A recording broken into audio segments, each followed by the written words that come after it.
Bien, este punto 4 está dedicado a los movimientos migratorios. El punto de los movimientos migratorios está dividido en tres grandes bloques. El primero, que sería las migraciones interiores, el segundo, que estaría dedicado a las migraciones exteriores, y el tercero, a la inmigración. Antes de empezar, hay que definir lo que serían los movimientos migratorios.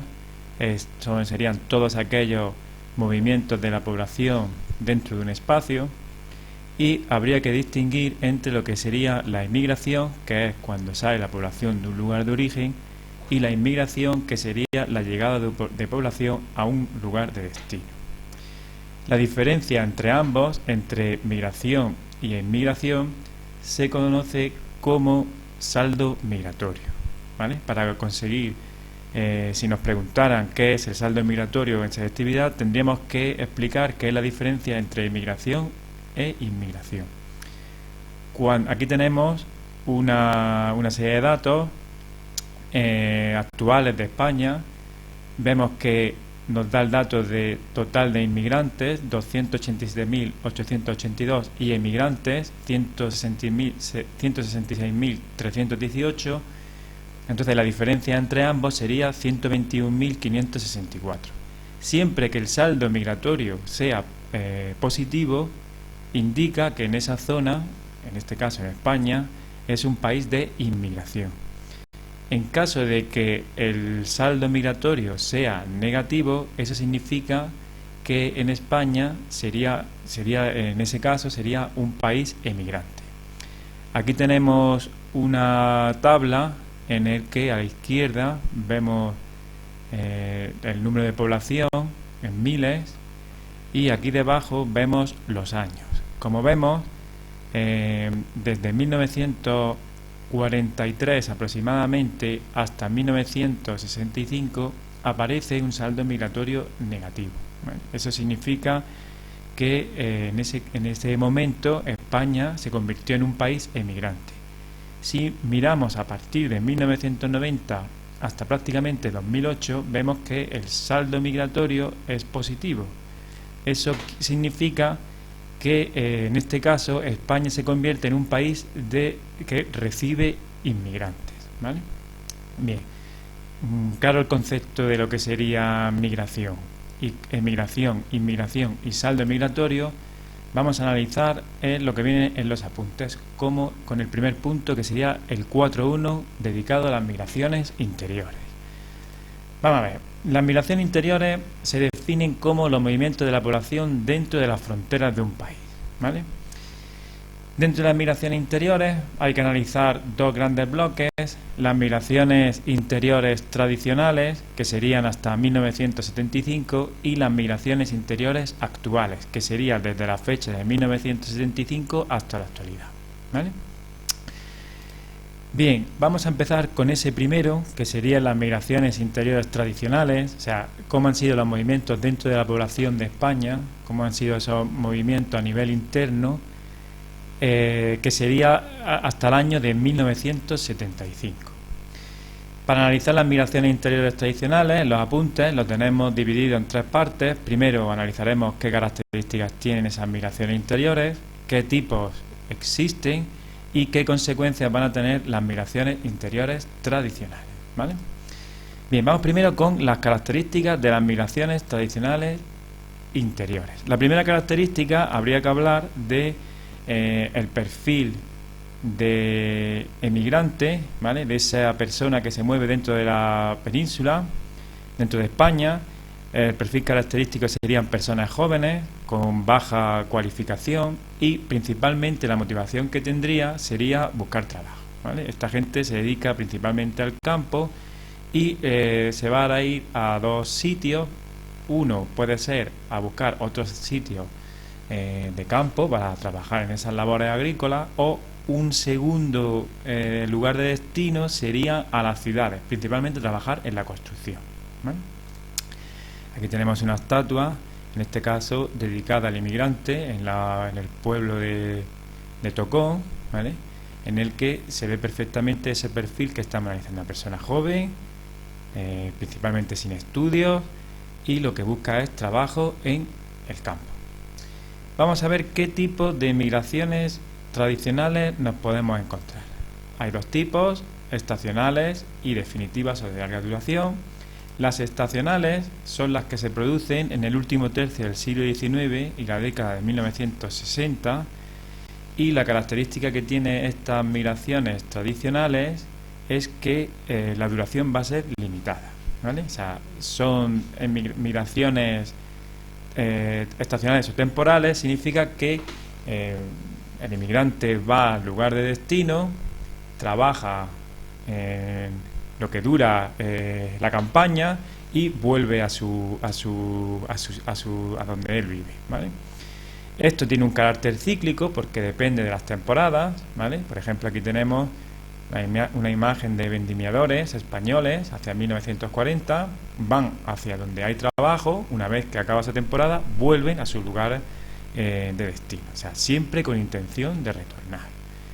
Principalmente las zonas de destino de esta gente, como ya he dicho antes, son siempre áreas rurales, siega, vendimia, recolección de aceitunas o trashumancia, ¿vale? Esa cuando nos dedicamos a lo que es el trasvase de ganadería.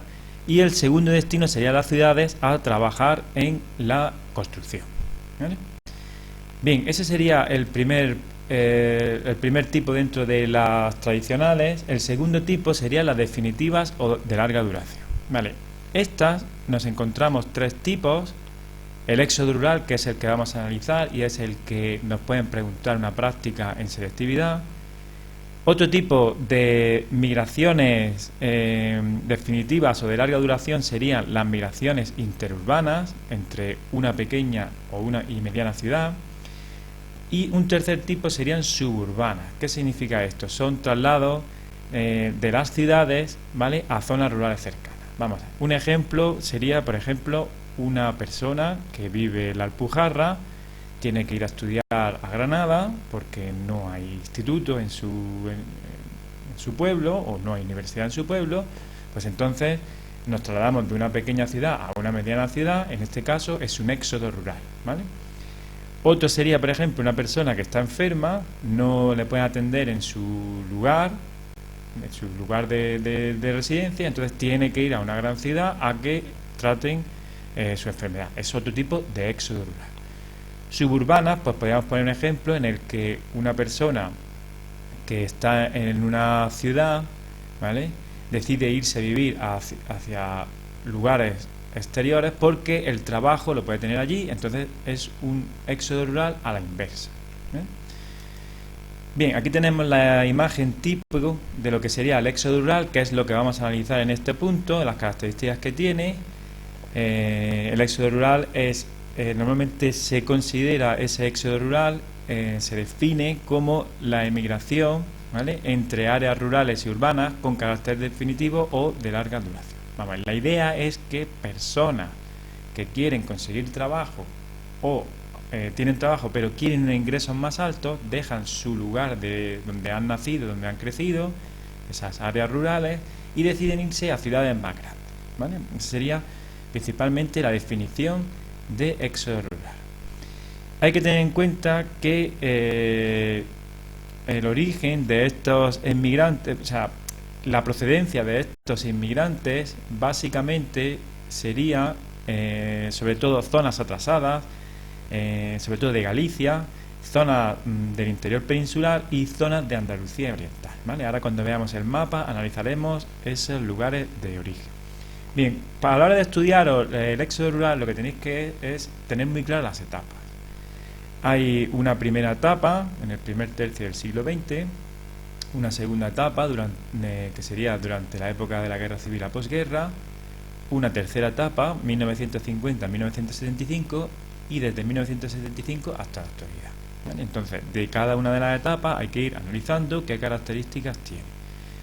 Bien, en ese primer tercio del siglo XX, que es la primera etapa, la primera que habría que analizar, la característica es que el volumen fue bastante moderado, ¿vale?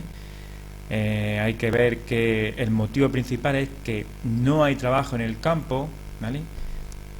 Sobre todo en zonas de Andalucía oriental o de Galicia, ¿vale? No hay trabajo en el campo, entonces tenemos que ir a buscar otro tipo de trabajo, sobre todo en destinos donde la industria está en pleno apogeo. ¿Qué destinos son esos? Pues serían principalmente Madrid, ¿vale?, al ser la capital, zonas de Cataluña, sobre todo Barcelona y el País Vasco, ¿vale? Bien, esta gente, estos primeros emigración antes de la guerra civil, la motivación principalmente es eso, ¿vale? Es buscar, hay demasiado trabajo en el campo, o sea, hay mucha gente, hay poco trabajo para esa gente, entonces tienen que buscar una zona donde emigrar, ¿vale? Aunque este mapa es de los años 60, nos sirve un poco para situarnos en cuáles serían las zonas de origen y de destino. Bien, la segunda de las etapas, durante la guerra civil, la posguerra, hay que tener en cuenta que se estanca, es lógico, la economía se paraliza y por lo tanto las emigraciones por ese motivo, pues lógicamente se estancan. Bien, ¿qué ocurre durante la guerra civil y la posguerra? Pues que sí hay emigraciones, pero no son por motivos económicos, son más bien por motivos políticos. Me gusta siempre poner un ejemplo que es la llamada huida de Málaga, ¿vale?, en febrero del 37, cuando los nacionales, ¿vale?, o sublevados, como queráis llamarle, llegan a Málaga y entonces tienen que buscar refugio, esos civiles tienen que buscar refugio, tienen que buscar refugio en la zona de Almería. Entonces se produce una emigración masiva a través de la carretera de la costa entre Málaga y Almería, ¿vale? Eso es una emigración, es un éxodo, ¿vale?, rural se puede llamar también, pero en este caso por motivos políticos. Aquí tenéis imágenes de esa desbandada, que es también como se le llama, en el que iban por la carretera de la playa, pues recibiendo bombas, disparos, para huir de Málaga hacia Almería. Bien, la tercera etapa, los años 50 y 60, es la época de mayor volumen. Hay que tener en cuenta que las causas principales de ese mayor volumen dentro del éxodo rural es que la agricultura tradicional entra en crisis. Ahora hay mucha mecanización, la agricultura ya no se necesita tanta fuerza humana, por lo tanto no hay trabajo en el campo. Eso se le suma que la industria está en pleno auge, ¿vale?, sobre todo regiones industriales y de servicios, como pueden ser Cataluña, como pueden ser País Vasco, como pueden ser Valencia y Madrid, ¿vale? País Vasco, sobre todo la industria dedicada a la industria tradicional, a la industria pesada, la siderurgia sobre todo, ¿vale?, el carbón, también lo podemos encontrar en otras zonas como Asturias. Barcelona, sobre todo la industria textil, ¿vale?, Valencia, todo tipo de industrias, y Madrid sería, una de las características es que al ser la zona, al ser la capital, pues es sitio de destino, ¿vale? Eso sería una de las causas. Otra de las causas sería el boom del turismo. Eso explicaría zonas levantinas, algunas zonas de Andalucía y sobre todo las islas, ¿vale? Eso es lo que explicaría el boom del turismo. Otro boom que se produce a partir entre los años 50 y 60 es el boom de los nacimientos. El baby boom hace que la población crezca. Entonces, al haber, gracias sobre todo al desarrollismo que nos podemos encontrar ahora en la economía, pues hace que se desarrolle y crezca la población. Bien, de las zonas ya hemos dicho, País Vasco, Cataluña, Madrid, ¿vale?, Islas Baleares. Nos quedaría uno que sería lo que se conoce como la zona del Ebro, ¿vale?, en torno al Valle del Ebro, el eje del Ebro. En este caso, desde el País Vasco a Tarragona, ¿vale?, o sea, desde el País Vasco hasta Tarragona, este sería el eje del Ebro, pasando por Zaragoza, y como vemos, hay muchas zonas de inmigración, sobre todo a las grandes ciudades, ¿vale? Bien, hay que tener en cuenta que el éxodo no solo se produce a grandes ciudades como Madrid, Barcelona o Valencia, sino que a partir de los años 60, sobre todo, se va a producir una emigración, un éxodo rural a grandes ciudades dentro de lo que serían las comunidades autónomas. Por eso aparecen estas flechas en pequeño que indican que, por ejemplo, vamos a ir viendo Galicia, y muchos emigrantes procedentes de Galicia van a capitales como La Coruña, como Vigo, en busca sobre todo del trabajo, ¿vale? Otras ciudades como Valladolid se convierten en el centro migratorio de lo que sería la comunidad de Castilla y León, ¿vale? O Burgos, ¿veis? Entonces esas pequeñas ciudades se convierten en atrayentes de flujos emigrantes. Zaragoza sería el centro de ese eje entre Tarragona y País Vasco, y aquí aparece en color verde otras áreas de inmigración, ¿vale? Porque las inmigraciones no es que venga gente de otras comunidades de Andalucía, sino que mayoritariamente, igual que ocurre en Valencia, las migraciones se producen dentro, en este caso a la ciudad de Huelva, Sevilla o Valencia, en busca de otras oportunidades, ¿vale? Bien, ya nos iríamos a el siguiente, que sería a partir de 1960. Aquí tenemos dos mapas, ¿vale? En esos dos mapas encontramos lo que sería a la izquierda el saldo migratorio en España, periodo de 1951 a 1955, saldo migratorio en España de 1961 a 1965. Bien, este mapa nos sirve para analizar lo que hemos estado viendo a partir de los años 60. Si nos damos cuenta, en color azul aparece lo que sería el saldo negativo y en color más claro y verde el saldo positivo. En un simple vistazo vemos que en 10 años, ¿vale?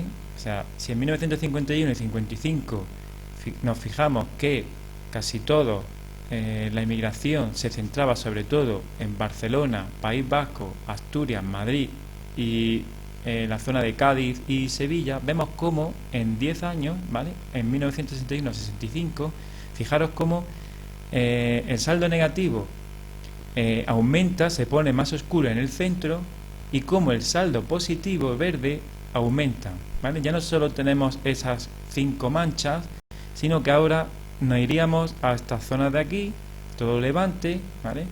Ampliaríamos la zona de lo que sería el Valle del Ebro, ¿vale? Toda esta zona que uniría País Vasco con Zaragoza, y se quedaría solo en este caso la ciudad de Sevilla, y luego la ciudad de Sevilla, y entonces habría que sumar las islas, ¿veis? Como las islas en este momento aparecen todas en saldo negativo, pero aquí en saldo positivo. La explicación del cambio de esos colores hay que verlo principalmente en el desarrollo del turismo, ¿vale? La industria ya en el 51-55 ya estaba presente, por eso aquí tenemos saldos positivos, pero hay que tener en cuenta que el turismo hace que toda esta parte de aquí, y sumada a las islas, se conviertan en saldo positivo. O sea, que la emigración del centro sobre todo a esta parte se produce en ese lustro de 1961 a 1965. En esos 4 o 5 años es cuando se produce ese gran cambio. También tenemos que tener en cuenta que el Valle del Ebro aumenta porque hay interés en comunicar el País Vasco con Tarragona, sobre todo para que se desarrolle esta zona de aquí, ¿vale? Y eso afectará a las provincias de Zaragoza, ¿vale? Navarra, a través de Zaragoza y Navarra uniríamos lo que sería esa zona. ¿Bien? Vale, en la actualidad, ya hablando de a partir de 1975, hay que tener en cuenta que el éxodo rural decae, ¿vale? Es cuando empieza la España vaciada. ¿Y qué ocurre actualmente? Pues en la actualidad hay que tener en cuenta que las personas que emigran a otras comunidades lo que buscan es mejorar sus condiciones laborales, y sobre todo se dirigen a las grandes ciudades. Barcelona y Madrid serían las dos grandes zonas, ¿vale? Donde hay mayor dinamismo económico, Valle del Ebro, costa mediterránea y lo que he dicho, las dos grandes ciudades. Bien, hay que tener en cuenta que en un mundo global como en el que vivimos hoy en día, ¿vale? Hace que los jóvenes de ahora, los llamados millennials, ellos no emigran a otras capitales en busca de otra oportunidad como mano de obra barata, sino que ahora lo que hacen es abandonar las ciudades, ¿vale?, a buscar o sea, abandonan su lugar de origen a las grandes ciudades, porque el inmigrante actual que está dentro de ese éxodo rural, el joven de hoy en día es un joven preparado. Entonces ese joven preparado lo que busca es trabajo de mejor cualificación, ¿vale? Por lo tanto, ahora la tendencia es que nos vayamos a las grandes ciudades, ¿vale? La gente joven se suele ir a esas grandes ciudades en busca de trabajos mucho más especializados. ¿Cuál es la consecuencia negativa de todo esto? Pues comunidades como Castilla y León, ¿vale?, que es de la más afectada, casi el 88% de esta comunidad, pues tiene menos población que en 1998, ¿vale? Y tras ella hay que tener, estarían Extremadura, ¿vale?, Asturias, que sería esta zona de aquí, y la parte de Aragón, ¿vale? Pero quitando Zaragoza, sería Huesca y Teruel, serían las más perjudicadas. En este caso, sobre todo, los municipios pequeños son los que han sido más mermados, ¿vale? Bien, ya nos iríamos a lo que sería el último de los puntos, ¿vale? Bueno, aquí tenemos noticias sobre esto de que estamos hablando. La mitad de los municipios españoles están en riesgo de extinción. Ya vimos el otro día cómo la mayoría de los pueblos menores de 500 habitantes, donde menores de 1000 habitantes, donde más abunda la población en España, ¿vale? Aquí tenéis ejemplos de ciudades abandonadas por ese éxodo rural, ¿vale? La Rioja, otra de las comunidades más afectadas, son pueblos totalmente abandonados porque la gente joven empieza a irse y al final la gente mayor, pues, que es la que queda en estos pueblos, acaba muriéndose y se acaba lo que sería, acaba desapareciendo el pueblo, ¿vale? Aquí tenemos una caricatura, ¿vale?, de, bueno, en este pueblo al menos ya se ha resuelto el problema del campo, que es porque acaba desapareciendo, ¿vale? Este perfil de emigrante, ¿vale?, que se ve mucho en las películas. Y aquí tenemos destinos por comunidades, le echáis un vistazo.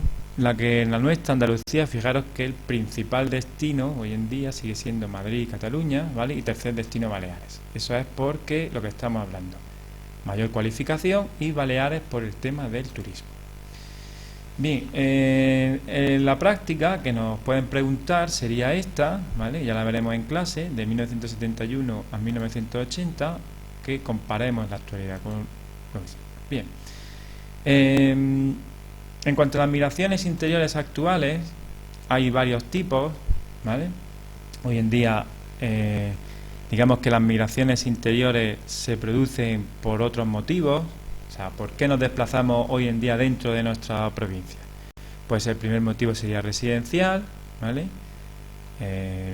Buscamos de nuestro lugar de residencia a las ciudades por motivos, lógicamente, de trabajo, y eso se llama movimientos pendulares. O sea, el movimiento que tú haces todas las mañanas para desplazarte de una ciudad a tu lugar de trabajo se conoce como movimientos pendulares, ¿vale? Y eso da motivo a un fenómeno que se conoce como ciudad dormitorio, que son las personas que se van a vivir a las áreas metropolitanas porque no pueden permitirse o no quieren vivir en la ciudad, prefieren vivir a las afueras, en un municipio a las afueras de esa ciudad central, y esa ciudad dormitorio se llama ciudad dormitorio porque tú vas ahí nada más que a dormir, ¿vale? La vida prácticamente allí, tú no eres original de esa ciudad, de ese municipio, y tú lo único que vas ahí es a vivir, a dormir, ¿vale? Comes, duermes allí, pero tu vida la haces en la gran ciudad. Por eso se conoce como ciudad dormitorio, ¿vale? Otros movimientos que se producen hoy en día es que muchos jubilados que antes eran emigrantes, ¿vale?, que habían viajado en los años 50, 60, 70, habían emigrado, pues en la actualidad vuelven a sus sitios, ¿vale?, vuelven a su lugar de origen, y entonces eso, digamos, es lo que se conoce como el retorno al lugar de procedencia, ¿vale? Hay una tendencia nueva que es nuevas actividades rurales, porque sí es cierto que eso rural un poco se ha ido parando, porque cada vez hay más oportunidades en los pueblos, gracias sobre todo al turismo rural, a la agricultura ecológica, que hacen que los jóvenes, en cierta medida, no lleguen a abandonar como antes. No es que se haya detenido totalmente el éxodo rural, pero sí se ha parado un poco, gracias a el desarrollo de algunas actividades económicas, ¿vale? Otros movimientos interiores que se producen hoy en día pues son por ocio. Un fin de semana me voy de viaje a tal sitio, ¿vale? O voy a visitar cualquier monumento, o voy a la sierra. Eso es un movimiento interior, se considera movimiento interior, ¿vale? Aunque esté por motivos de ocio. Aquí tenéis una ciudad dormitorio, ¿vale? Esto está cerca de La Coruña, entonces la gente vive aquí, pero se desplaza todos los días a su trabajo. Y se van a vivir aquí bien porque les gusta más la ciudad, o bien porque no se pueden permitir una vivienda de tal tipo dentro de la ciudad, pues se van a las zonas exteriores, a otros municipios del área metropolitana, ¿vale? Aquí tenemos otro ejemplo de ciudad dormitorio, se construye muchísimo, ¿vale? Y esa es la idea. Trabajador de la construcción en Barcelona en 1967, ejemplo, ¿vale?, de cómo sería una emigración por motivos laborales. Bien, ya nos quedaría el siguiente punto, que serían las migraciones exteriores, que ya lo veremos en otro vídeo.